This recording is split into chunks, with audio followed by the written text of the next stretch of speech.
여러분 안녕하세요. 분당제일교회 최승용 목사입니다. 오늘 이번 시간에는 로마서 7장 1절부터 8절까지 말씀 가운데 율법과 은혜에 대한 이야기를 한번 나눠보려고 합니다. 참 오늘날 제가 의문을 가지는 문제들이 바로 그런 거예요. 탈세의 문제들, 불법과 불의, 도덕성의 문제들. 이러한 것들이 그런데 어디로 연결이 되어지냐면 자신의 이익으로 연결이 되어지는 것이죠. 왜 많은 사람들이 탈세를 해가면서 투기를 해가면서 불법을 저지르면서까지도 자신의 이득을 위해서라면 이러한 행동들을 하고 있는 걸까? 그리고 과연 그 가운데 그리스도인은 과연 몇 퍼센트나 될까? 이것에 참 많은 의문점이 듭니다. 얼마 전 우리를 경악케 했던 LH 땅 투기 사건이 있어요. 많은 공무원들이 그곳에 땅이 개발되어질 줄 알고 자신뿐만 아니라 일가 친척들까지도 끌어들여서 그 땅 오르기 전에 땅을 매각을 하는 거예요. 투기를 벌리는 것이죠. 그런데 과연 이 LH 땅 투기할 때 믿는 그리스도인은 과연 몇 프로나 되어질까? 많은 사람들이 영업을 하면서 사업자 등록을 하면서 그런데 자신의 이득을 남기기 위해서 탈세를 하고 온갖 불법과 불의를 저지르는데 과연 그 가운데 그리스도인은 몇 프로나 될까? 이것이 저의 의문점이에요. 한번 예를 들어 봅시다. 냉동식품을 납품을 하는 거예요. 그런데 그 냉동식품 납품을 해 가는데 마이너스대로 유지가 되어야 되는데 마이너스대로 유지가 안 되는 거예요. 내가 저 납품 업체까지만 이것을 어느 정도 티가 안 나게 잘 얼려서 가면 되겠다. 초반에는 영상으로 가는 거예요. 그러다가 이제 어느 정도 몇 시간, 도착하기 몇 시간 전부터 이제 다시 영화로 돌려서 이 제품을 얼리는 거예요. 그러니까 이 냉동식품들이 녹았다, 얼었다, 녹았다, 얼었다. 이런 것들을 되풀이하게 되는 것이죠. 근데 과연 그러한 불법을 저지르는 사람들 가운데 그 전기세 얼마 아끼지 않고 자신의 이익을 과연 그리스도인이 몇 프로나 될까? 그것이 저의 의문점이다라는 거예요. 저희 시골에는 농사를 짓고 있습니다. 고추 농사를 많이 짓고 있는데 참 많은 약들이 있어요. 벌레 먹지 않는 약. 병충해가 오면 그것을 방지하는 약. 그런 약도 있죠. 그런데 심지어는 더 빨갛게 만드는 약. 그런 농약도 있어요. 대단하지 않습니까? 사과도 마찬가지예요. 과수원 농사를 지을 때도 한참 이제 따기 한 일주일 전에는 사과가 빨갛게 보여지는 약을 치고 내요. 그 다 농약을 사용하거든요.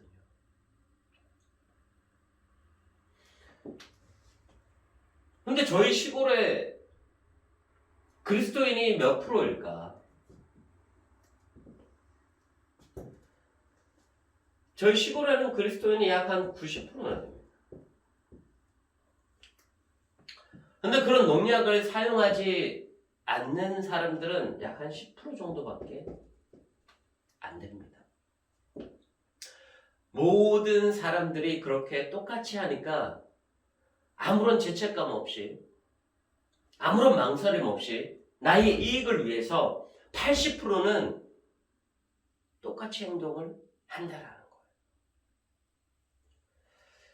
자, 과연 시골의 현실은 이래요. 그럼 오늘날 우리 도시 가운데 현실은 어떨까요? 자신의 이익을 위해서 탈세나 불법과 불의와 도덕성, 투기. 과연 이곳에 그리스도인들은 몇 프로나 있을까라는 거죠.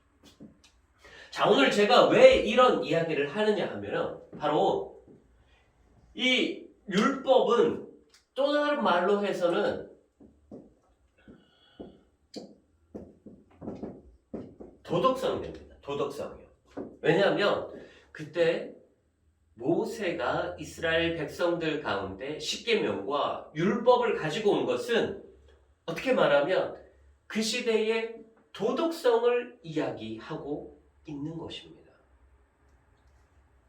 자, 사람들이 이러한 행동을 했어요. 그런데 그것이 나쁜 행동인지 잘못된 행동인지 가늠할 길이 없어요. 그래서 그 시대 때 이럴 때는 이렇게 해야 됩니다. 이럴 때는 이렇게 해야 됩니다. 이것이 하나님을 믿는 백성들의 도덕성입니다. 그것이 바로 십계명이에요. 여러분들 출애굽기 20장에 우리 십계명이 등장을 하죠. 그리고 출애굽기 21장 이하로부터 바로 이 도덕성과 관련된 여러 가지 계명들이 등장을 하게 되는데 종에 대해서 어떻게 할 것인가? 배상에 대해서 어떻게 할 것인가? 임자에 대해서 어떻게 할 것인가? 도덕성에 대해서 어떻게 할 것인가? 여러 가지 항목들 가운데 달아놨어요. 종 같은 경우는 6년 동안 노예 생활을 했으면 마지막 7년째 1년 한 해 동안은 놓아줘야 된다. 생명은 생명으로 갚아야 된다. 눈에는 눈, 이에는 이. 만약에 여러분들이 데리고 있는 그 소가 다른 사람들을 뒷발질을 쳐서 다치게 했어요. 그럼 어떻게 배상할 것인가? 여러 가지 도덕성에 대해서 설명을 하고 있다라는 것이에요. 근데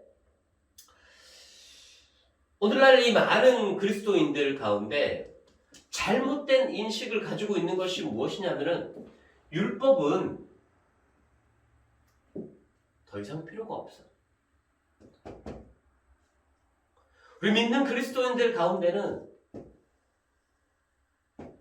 이 은혜가 필요해. 라고 이야기를 합니다. 오늘 본문 가운데 로마서 7장 바로 그러한 내용이 아닐까 생각이 되어집니다. 자, 여기에서 오늘날 사도 바울이 이야기하고 있는 것들을 사람들이 잘못 이해하고 잘못 받아들여지고 있는 거예요.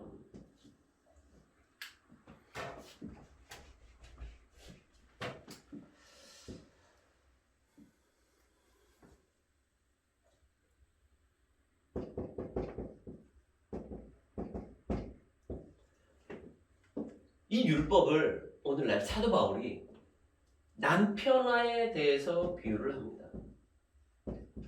이 남편에 대해서 비유를 하면서 그 남편이 살아있을 동안에는 아내를 소유하는 것이 맞다. 죄송한 얘기지만 이때 당시에는 거진 그 아내들도 어떤 남편들의 소유물이었어요. 거래를 할 수도 있는 그러한 뭐랄까 좀 그러했어요. 그러다 보니까 이 아내가 남편이 살아있을 동안에 다른 남자에게 가면 이 아내는 간음죄를 저지른 거예요. 그런데 이 남편이 죽었다. 그럴 때 다른 남자에게 가면 간음죄가 아니다라는 것을 사도 바울이 설명을 하면서 율법은 옛 남편이에요. 옛 남편. 우리들은 새 남편 예수 그리스도. 우리들은 새 남편 예수 그리스도 안에서 이 율법의 모든 조항을 벗어버리고 이제는 성령 안에서 살아가자. 그러한 것이 오늘날 이 사도 바울의 주장입니다. 그런데 이 주장을 오늘날 잘못 받아들여지고 있다는 거예요. 어떻게 잘못 받아들여지고 있느냐? 율법 무용론, 도덕성 무용론.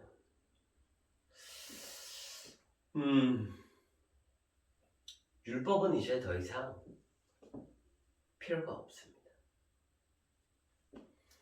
우리 가운데 이제 도덕성은 더 이상 필요가 없습니다. 우리는 이 성령의 인도함을 받아서 살아나가면 됩니다.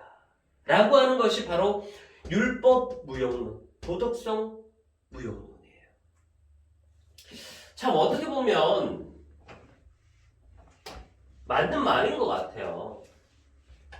그 예전에 이미 몇천 년 전에 모세를 통해서 주었던 그 율법은 너무 캐캐묵은 거잖아요. 이제는 예수 그리스도 안에서 우리가 성령의 인도하심대로 살아나가는 것이 맞습니다. 굉장히 설득력 있게 들려요. 굉장히 설득력 있게 들려요. 자, 그러면서 율법이 필요 없다. 율법이 더 이상 우리 삶 가운데 아무런 영향력을 미치지 못한다. 그것이 율법 무용론이에요. 오늘날 사도 바울이 로마서 7장 1절부터 8절 말씀 가운데 이것을 이야기하고 있는데 이것을 잘못 이해하고 잘못 해석하는 사람들이 이걸 주장하는 거예요. 자, 그런데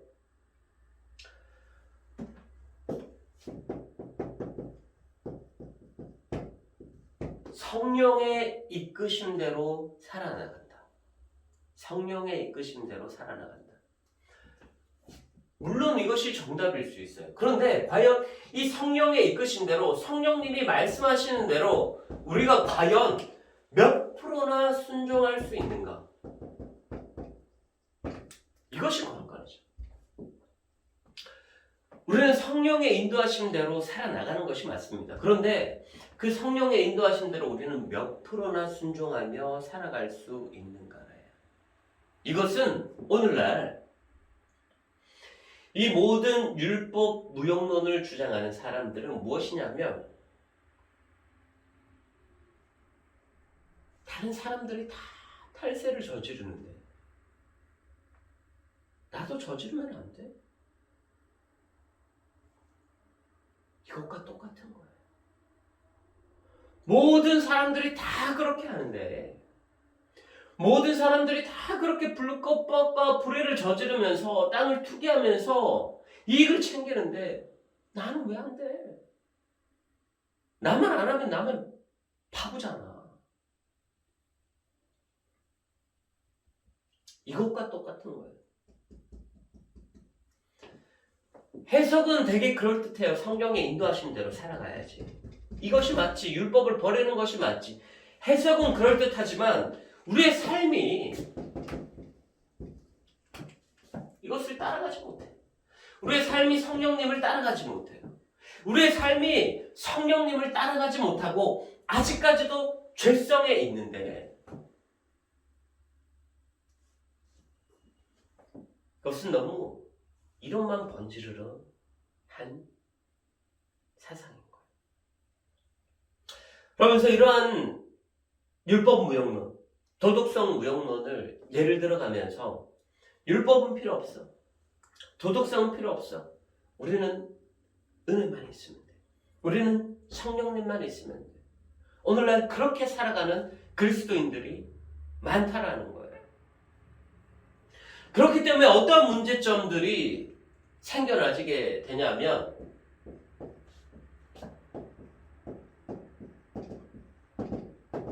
바로 이러한 문제점들이에요. 내로남불이죠. 내가 하면 로맨스요. 남이 하면 불륜이 되는 그러한 일들이 오늘날 교회 안에서 너무나도 많이 일어나게 되는 거예요. 이 내로남불의 특징이 어떠한 사람들이냐면은 내가 복음인 거예요. 내가 복음. 내가 하는 행동들은 다 옳다라는 거예요. 내가 하는 생각들은 다 옳다라는 거예요. 그런데 다른 사람들의 생각은 옳지 않아요. 다른 사람들의 행동은 잘못된 거예요. 다름을 인정하지 못하는 거죠.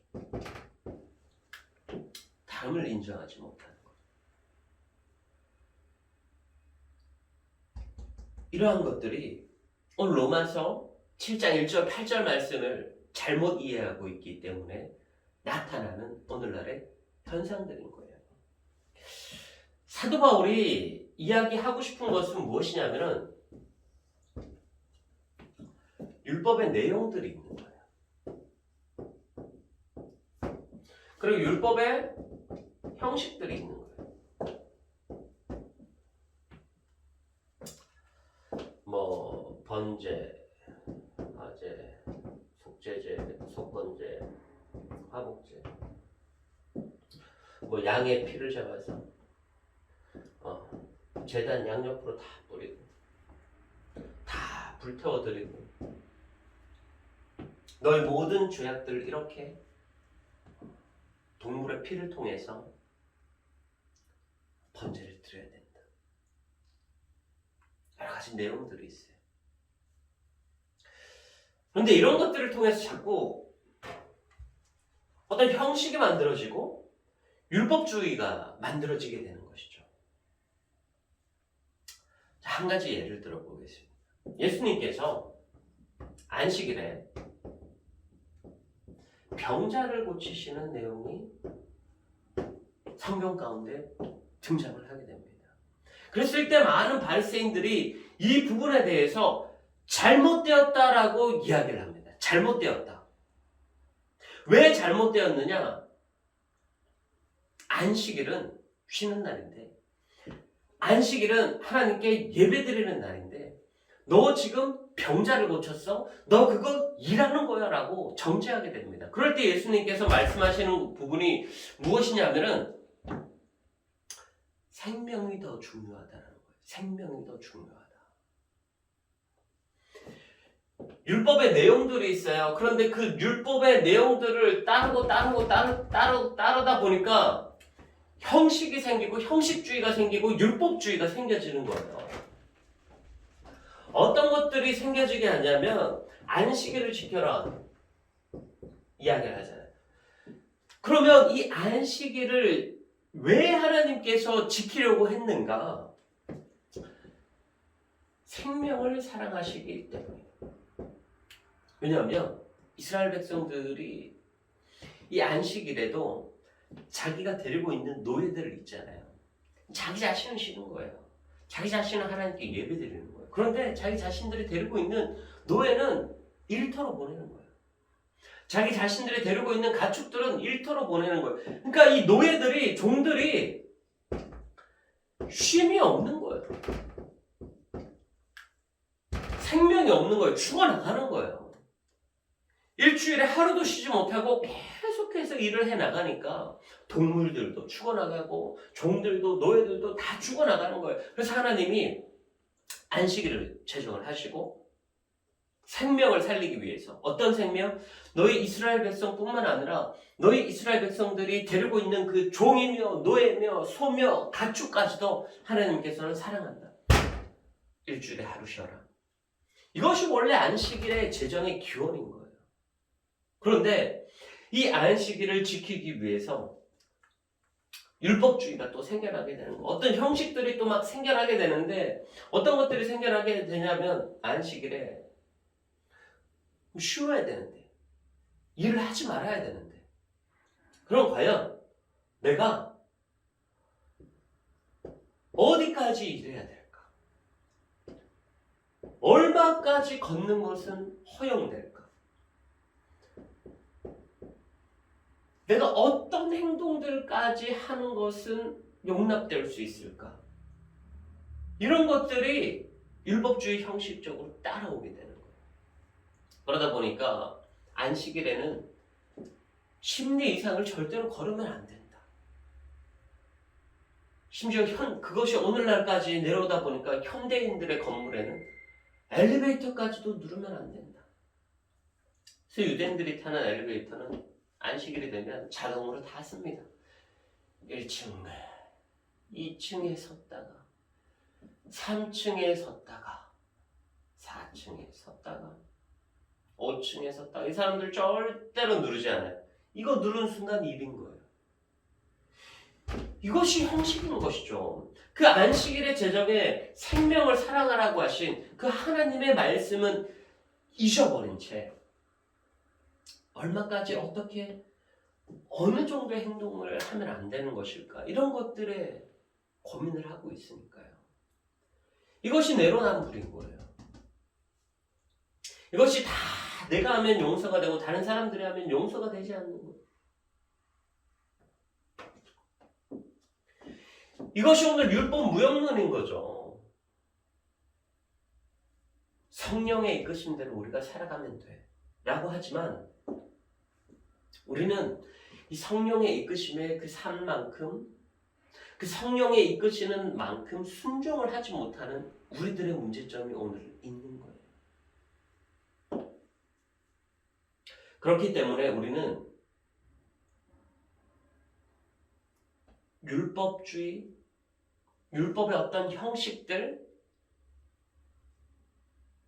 너무 이러한 것에 얽매이기보다는 생명을 사랑하신 하나님, 예수님께서 우리 가운데 설명해 주시잖아요. 율법이 무엇입니까? 율법이 무엇입니까? 하나님을 사랑하고 이웃을 사랑하는 것. 이스라엘 백성들이 안식일에 어떻게 하는 것은 분명히 하나님을 사랑하는 그 하나님 사랑에 예배드리는 안식일을 지키는 이 항목 때문에 생겨진 거예요. 그런데 이것이 형식주의로 율법주의로 흘러가면서 정작 하나님 사랑은 잊어버리게 되는 것이죠. 너희가 박하와 해양가 근처에 11조는 드리지만 하나님 사랑은 잊어버렸다라는 거. 예수님께서 말씀하시잖아요. 이웃 사랑인 거예요. 이웃을 사랑하면 이웃의 생명을 고치는 것이, 이웃의 생명을 살리는 것이 가장 중요한 일이죠. 그런데 그 안식일에 이웃을 살리는 일을 했다고 형식주의에 빠져들면 안 된다는 것이에요. 사랑하는 여러분,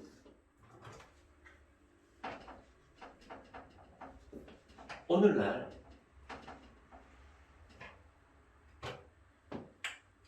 왜 많은 그리스도인들이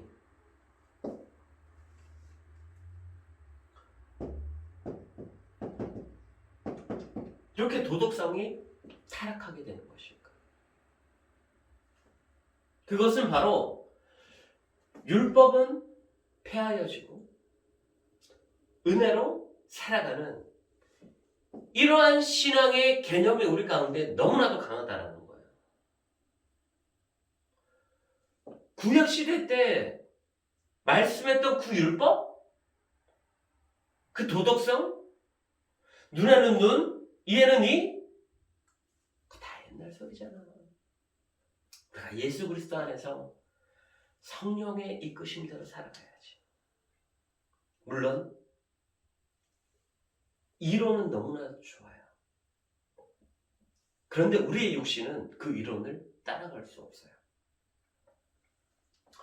그렇기 때문에 사도 바울이 이야기를 합니다. 우리가 도대체 왜 이렇게 살아가는가? 왜 이렇게 형식을 따져대며 내가 하면 로맨스고 다른 사람들이 하면 불륜이고 교회 안에서 내가 하는 행동들은 옳고 다 저 사람들은 저 권사는 저 집사는 하는 행동들은 다 잘못된 거야. 저도 26살부터 시작해서 오늘날 지금 한 17년까지 지금 목회를 해오고 있는데, 목회라고 하면 좀 웃긴가요? 교회를 섬기고 있는데 여러 사람들을 만나봤을 거 아니에요. 여러 교회를 다녀봤을 거 아니에요.